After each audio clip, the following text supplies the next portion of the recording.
মুস্তাফিজদের match দিয়ে এবার পর্দা উঠবে পাকিস্তান সুপার লিগের। টুর্নামেন্টে প্রথম দিনে মাঠে নামতে দেখা যাবে দুই বাংলাদেশি ক্রিকেটারকে। একদিন বিরতি দিয়ে মাঠে নামতে দেখা যাবে আরো দুই টাইগার তারকাকে। পিএসএল এর সূচিতে প্রায় প্রতিদিনই থাকবে কোনো না কোনো বাংলাদেশের খেলা। প্রায় এক মাস অনুষ্ঠিত হবে 44টি ম্যাচ। সেখান থেকে পিএসএল এর এবার আসরে কোন কোন দিন কোন কোন বাংলাদেশি ক্রিকেটারের খেলা রয়েছে এবং পূর্ণাঙ্গ সূচি নিয়ে বিস্তারিত জানবো এই প্রতিবেদন থেকে।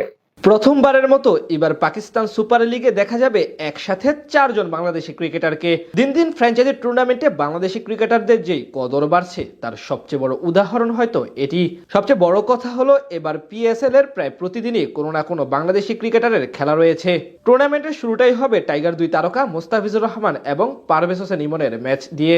2026 পাকিস্তান সুপার লিগের নিলামের আগেই সবচেয়ে বড় সারপ্রাইজ দেন cutter master Mustafizur Rahman. IPL তার কদর না বুঝলেও সবার আগে ডায়মন্ড ক্যাটাগরিতে লাহোর কালান্দার্সে যোগ দেন ই পেসার। 6,44,00,000 পাকিস্তানি রুপিতে নাম লেখান ফিজ। এরপর একই দল হতে নিলাম থেকে ডাক পান বামহাতি পারভেজ হোসেন ইমন। প্রথমবারের মতো বিদেশি কোনো ফ্র্যাঞ্চাইজি টুর্নামেন্টে দেখা যাবে ইমনকে। এদিকে নিলাম থেকে নতুন ফ্র্যাঞ্চাইজি রাওয়ালপিন্ডি পিন্ডিজ দলে খেলবেন লেগ স্পিনার রিশাদ হোসেন। তার দাম ছিল 3 কোটি পাকিস্তানি রুপি। আর গেলবারের মতো এবারও পেশোয়ার জালমিতে খেলবেন স্পিরিস্টার নাহিদ রানা।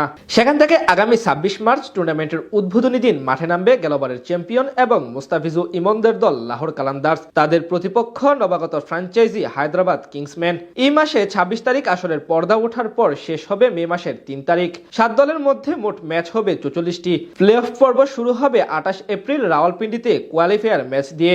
29 এপ্রিল লাহোরে হবে এলিমিনেটর প্রথম ম্যাচ। আর 1 মে একই ভেন্যুতে হবে এলিমিনেটর দ্বিতীয় ম্যাচ। সবশেষ 3 মে লাহোর গাদ্দাফি স্টেডিয়ামে অনুষ্ঠিত হবে ফাইনাল।